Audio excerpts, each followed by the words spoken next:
This is my SH150. Okay, SH150. And I've been working on it, getting it ready for a cannonball. So I actually replaced the fork seals here. And when I took out the old one felt pretty good. So I didn't, and there was no cracks or anything, and it was still kind of soft. It wasn't as soft as the new one, but it's still pretty soft. So I don't think it needed replacement. But you know, this is a 2010 model. I would think it was made in 2009. So now it's 2023. So that's 14 years basically. So I figured I'd just replace it, because who knows, maybe in a few more years the old one would crack. And I replaced the fork fluid with a 15 weight. So normally the Honda fork fluid is, I think Honda, their fluid, they call it SS8, I think it is, something like that. I believe that fork weight is about a 10 weight. It might be 7.5, somewhere 7.5 to 10. I'm thinking it's closer to a 10 weight or so. And with the spring rate and and that weight oil, I felt like the suspension compressed too quickly, and the rebound maybe was kind of fast too. But anyways, I wanted more damping, so I would use a heavier weight, so it slows the damping down a little bit. So that's that. So yes, I'm still working on the bike. I pretty much did everything else. I changed the coolant. I changed the drive belt, variator, and roller weights back here. I changed the final drive oil, engine oil, cleaned out the oil filter. The air filter is still the old one, or not the old one, not the original, but the second one. So the air filter, Honda says 7,500 miles, so I replaced it at 7,500 miles. The bike now is at just under 11,000, like 10 something, 10 and a half or something like that, or maybe a little bit over 10 and a half, maybe 10.6. So the air filter doesn't need to be replaced until 15,000 miles, right? Because it's every 7,500 miles. So basically all the fluid's been changed. I still need to do the brakes. So when I started doing the brakes, I had a problem with it. The last time I did the brakes was last summer. When I came back from Colorado? I can't remember now. You see, I bled the brakes last summer. Did I change the brake pads at all? I don't think I did. Let's see, I'm trying to think. No, I didn't change the brake pads. It was still the original brake pads, but I bled the brakes last summer. And when I usually bleed the brakes, I also take off the brake pads and I actually clean the pistons of the brakes, the caliper pistons. So you have to clean that. You have to take off the brake pads, and that was fine. But this time around, it's only been since last summer since I took it off, right? So when I took it off, I still had a little bit of anti-seize on the pins right here. These two pins right here, where the pin bolts are, and the cap of the pin bolts. I had anti-seize left over from when I first got this scooter, like a year or so ago. When I went, after I got it, I went through everything, let the brakes and everything. But anyways, so it wasn't that long ago. It was basically within a year since I last opened this up. Then when I tried to, and then, I've been commuting on it all winter long, and this past winter we had a lot of rain, so I commuted during all the rain and all that. California had so much rain. I commuted through all of that, and this bike, this rotor, is a little bit on the small side for the size of the wheel. 16-inch wheels, and the weight of the bike, 300 pounds. Is using the diameter here. I think it was it 220 millimeters or 240? I forget, 220 or 240, one of those sizes. But anyways, I think it's a little small because these brakes are the same brakes, on this SH150. It's the same brakes as the Elite 110. The exact same brake. Everything's identical. Even the brake pads are identical. They all share the same part numbers. So anyways, so what I'm getting at is that because I think it was a little bit undersized, And the way that I ride to the mountains, and I ride pretty fast. Even in the rain, I ride surprisingly fast. I work these brakes really hard. You know, they're at 10,000 miles. They need to be replaced. So I work really, really hard and get them hot. You know, because they're so small, they have to do more work, and the smaller rotor means less mass, so it gets hot. So everything gets hot, pretty hot. And riding all in the rain, all those bolts right here, the disc brake pin bolts, they all corroded. They corroded pretty bad. Where the heck is all my extra parts? Let me grab my extra parts. So they corroded pretty bad. So I had problems getting them out. I had a bunch of problems getting them out. And a bunch of problems getting them out. And some of them I could not get out. So, and that's the reason why I bought this one. Here's the original one, actually, is down here. So this is the original one to this bike. And I could not get one of those pin bolts out. It was just corroding there so bad that I couldn't get out. It's stripped. It's stripped. You know, I used penetrating oil. It still didn't work. It's stripped. I tried to drill it out, and the drill. You know, the thing is, when you hand drill, it's hard. It's kind of hard to keep it centered. So it kept on drifting to the side, and it towards the threads. So I didn't want to destroy the threads. So I have other ways of fixing it, or getting it out. But I'm too lazy to do that right now because it's just too much work. Actually, let's look at the bolts real quick. So these are the pin bolts for the brake pads. So let's see. So these two right here are from this current new one. This one is from the other one on the original caliper. So this is the other one, the one that I was able to get out. And you know, it was a lot more corroded. I actually cleaned this up a little bit to be less corrosion. And look, this new brake caliper that I got here. This is actually from Elite 110, not from a SH. But because it's all the exact same parts, you know, it fits right in there, bolts right on. So and this caliper I bought off of eBay used from somewhere in Florida. And Florida, you know, it rains a lot there too as well. So a lot of corrosion on this one as well. And I don't think it has that many miles because the brake pads were actually still the original brake pads. And they were like brand new. The brake pad, the thickness was like almost brand new on the original brake pads. So I don't think it had that many miles. It's just, you know, corrosion from age and the you know, the wet conditions, humid conditions there. So these are the original bolts for that replacement caliper that I got. So they were pretty corroded too, and they had a hard time coming out, but I got them out as well.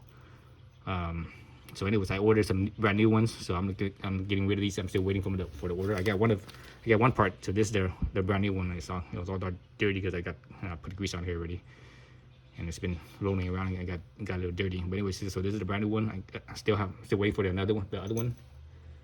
It's you know, I ordered it at the same time, the same place. But you know, they had one in stock, the other one didn't, so they had to order it. So they sent the first one, but I'm still waiting for the second one. Anyways, so that's that. Other thing I also did with this new caliper is I actually replaced the seals, the piston seals in here. So down here you see the old piston seals.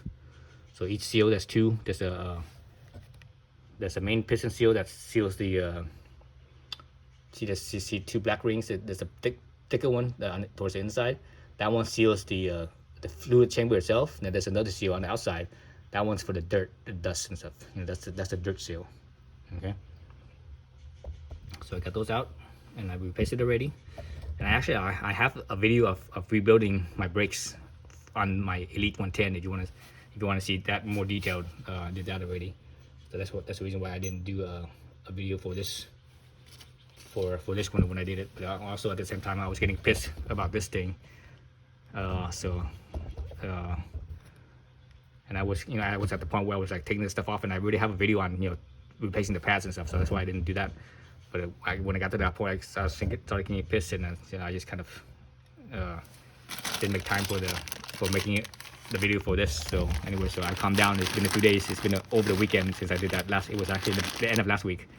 But anyway, so these are the new brake pads, and if you ordered the brake pads for this, this bike or the Elite, it's the same part number. But if you actually order them, if you look at them, you actually see two part numbers. One was the original pads. Then a few years later, when they first came out, they came out with a revised pads. So it has a different part number. So I'm not sure what changed. I'm not sure if the compound changed or not. But one thing I noticed that did change was the color of this metal bracket here. The original one, when you look at it, it's black. So these newer ones are blue. There's a blue one and a black one. So anyways, so I got that.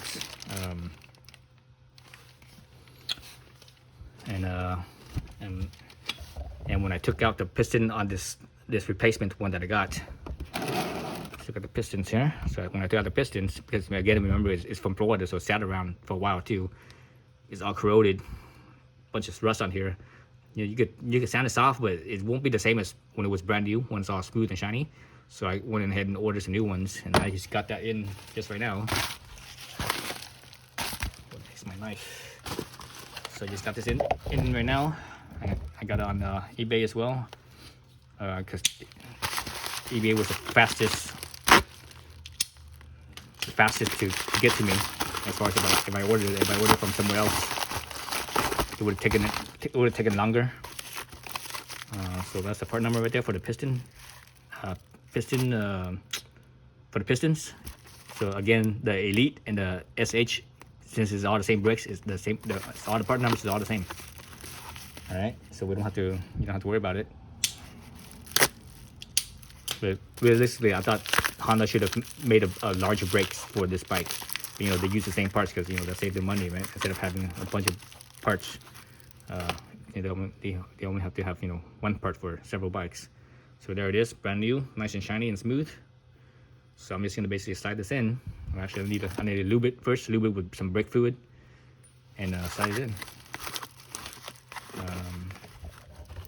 So let's do that. Let's record that part. So here's my brake fluid. So this is pretty new. I bought this just this weekend. I opened it already because I was using some of this to flush out the old brakes here. I actually filled up the brake, and I actually flushed some of it through to flush out this caliper here, because everything in here was dirty and old. There was actually dirt buildup inside the caliper itself. So I use this new brake fluid to flush it out. So let's get to this point. This part should be easy here. Just get some of the old fluid, or the new fluid, I should say.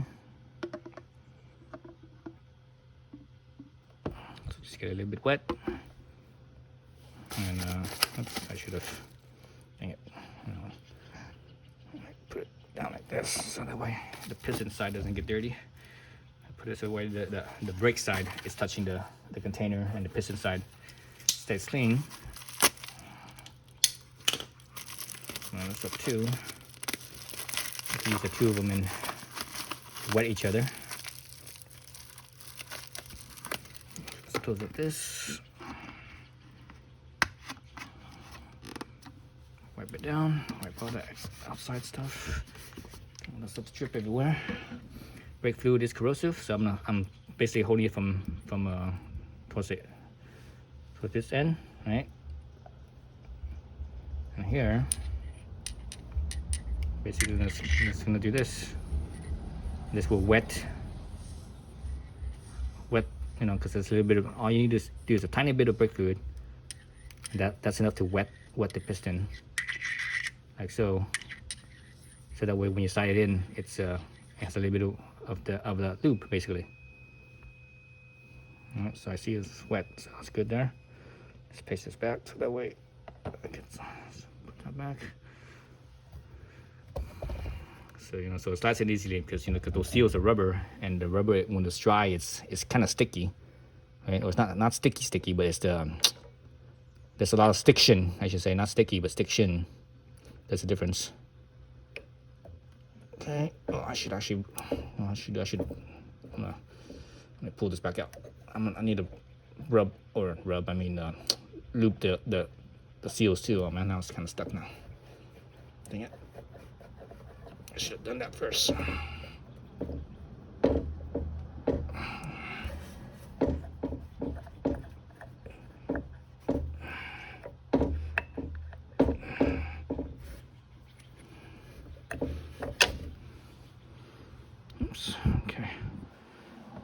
Actually, let's put a little bit of lube, this brake fluid lube on there.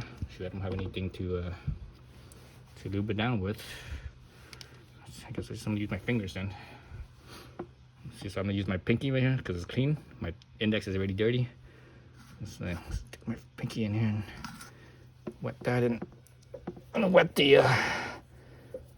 Wet the seal.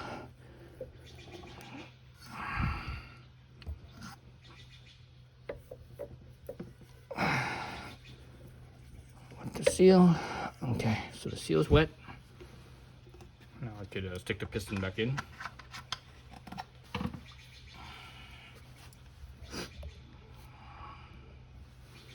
Seal's wet. Where's my piston? Piston right there. So that was the first one I was trying to push in. So let's see watch how much easier this is to come in once the seals are wet. It'll just slip right in.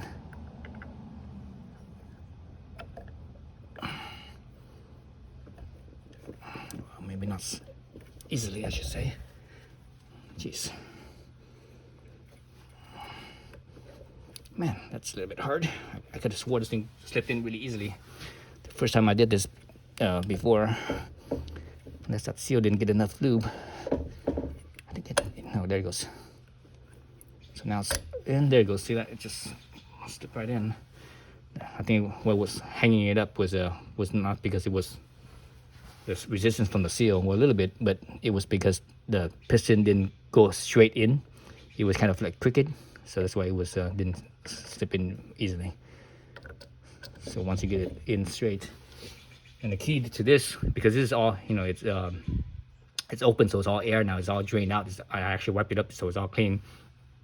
The key to putting this in is you have to make sure the reservoir's cap is off, or the bead screw is open or off. In this case, I actually took the bead screw off, so that way it's not pressurized. Because when you do this, it seals. If all those other points are sealed, all of a sudden this is pressurized, so you won't be able to push this in because it's pressurized.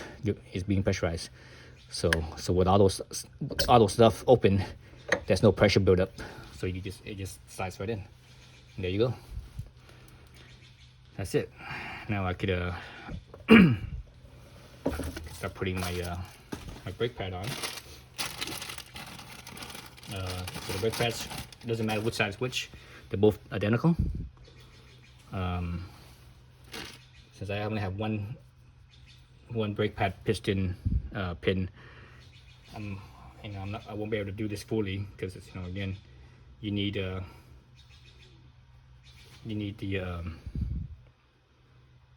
both sides, both pins, to actually put this all the way in. But I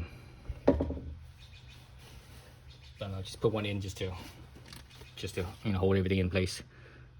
So again, I have videos of this. Make sure your hands are clean with this. I should actually wash my hands, but I'm gonna try not to touch the brake pads because your hands are dirty. Not dirt, but dirt doesn't matter. But if it has like brake fluid or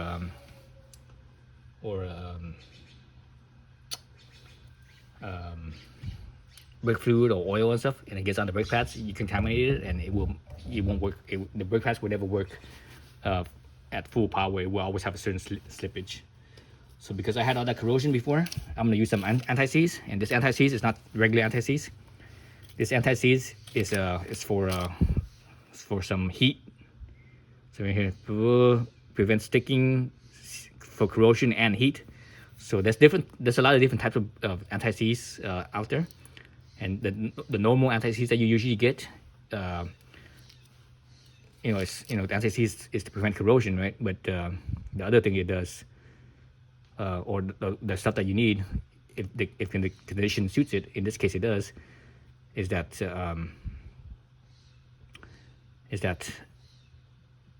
if there's a heat, high heat. So these brakes, like I mentioned earlier, these brakes are kind of undersized for this bike.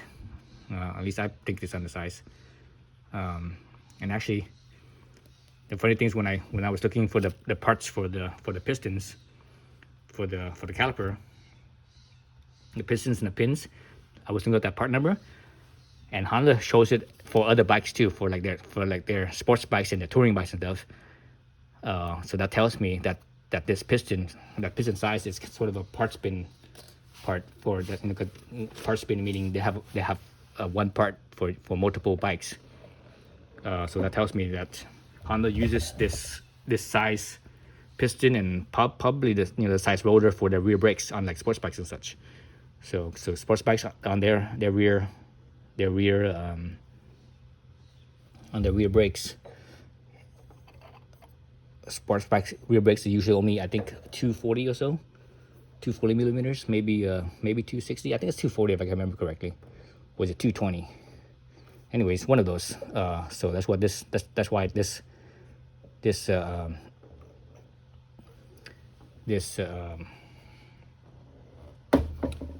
brake, this front brake is that size. It basically uses the same size as a sport bike rear brake. All right, so got one pad in, and I inserted that pin just enough to hold the hold the pads on one side. So here's the pads, here's the little tabs. So the pin goes through this way here. So the first one was like this, right? And the pin was up here on top, so it went through a little bit. So I'm gonna put in the second one. So I didn't go all the way in because I needed space to put the second one in right here, right? So just put it in like so. I'm pushing it in a little bit because there's spring tension on there. See that? See how it comes in and out? So there's spring tension on there. So I'm gonna push it in, so that way the hole is lined up with the pin. All right, hole lined up with the pin. Push the pin in. So I think I'm in. Yep, I'm in. So it's holding. So I'm trying to move it, and it's staying inside. So that means it's holding. That means it's okay. All right. So we're there. We're good there. Just need to screw this on. Let's see if I can find my tool. What the heck is my tool? Oh, here it is. So this is a 5 millimeter. So it got anti-seize on it, right? So hopefully it doesn't corrode in the future, because believe it or not, this bike is going to Florida. It's gonna, well, I mean, for the Cannonball's in Florida, but also this bike is it's actually gonna be permanently in Florida. So I'm gonna tighten this down, but not too tight though, just in case if there's whatever corrosion, I don't want it to be stuck again. So yeah, so the bike is gonna be permanently in Florida. Once I get to Florida with this bike, I'm actually gonna give it to my brother. So it's gonna be his. And he lives in Florida, so he actually, when he moved to Florida last year, he actually gave me his old bike. He's like, oh, sell this bike, and you can keep the cash. So basically, he gave me the bike, and I sold it. And he told me when once he was in Florida for several months, he's like, oh, I think I'm gonna get a scooter, not a motorcycle, but a scooter. I'm like, oh yeah, I'm gonna be going to Florida for Cannonball, so I'm gonna come back, or I'm gonna be down there anyway. So since I'm down there with the scooter, you might as well you can have the scooter, so that way I don't have to ride it back. I can just fly back.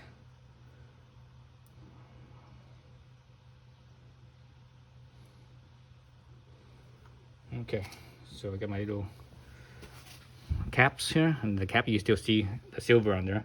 That's the original anti-seize that I put on here. And apparently, when I took it off last summer for the Colorado trip, for the the Pikes Peak trip, it didn't. I didn't. When I put it back together, I took it out and put it back together. When I put it back together, I didn't actually apply any anti-seize. So that could be a reason why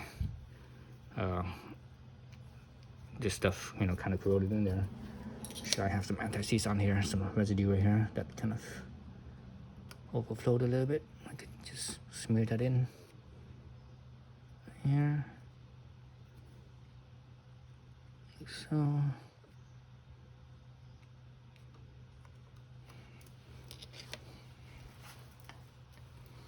So I'm gonna put anti-seize on those little caps as well, because these caps are only basically the flathead screw caps.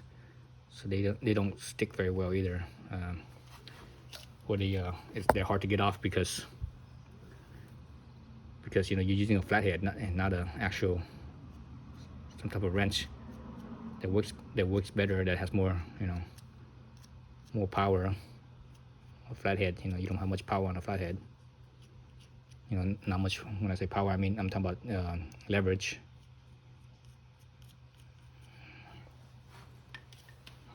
Let's see, where's my screwdriver? Where's my screwdriver? I don't see it.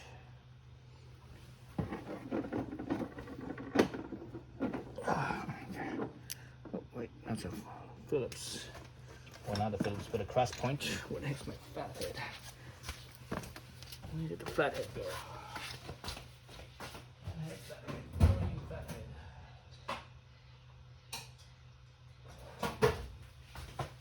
Here you are. Oops. All right, so got my anti-seize on there. I kind of hate using anti-seize. Well, I don't hate using it. I just hate applying it because anti-seize is kind of like, it gets everywhere. You know, it's like it smears everywhere, and it's like it's kind of hard to wipe off. I mean, anti-seize is a combination of grease and whatever metal powder, right? It's either zinc or nickel or I mean, a long time ago, in the olden days, they used to use lead powder, but not anymore. But nowadays it's either zinc. So that's a typical anti-seize, is zinc base anti-seize. Then they use nickel. Nickel is for like high heat. There's copper. I think this stuff I have right here is copper. Copper is also used for some high heat right here, or not I shouldn't say high heat, but heat. And nickel is used for like high heat. Etc. So anyways, so that's in. So I'm just waiting for my other pin, and I think the other pin's not gonna get here until this weekend. So, and today's only Tuesday, so I have another 5 days or so until the bottom pin comes in. But anyways, so yeah, so that's basically rebuilding the brakes. You know, you replace the seals. So not much to it, right? All right, so that's it. So this video's almost 30 minutes. All right, thanks for watching.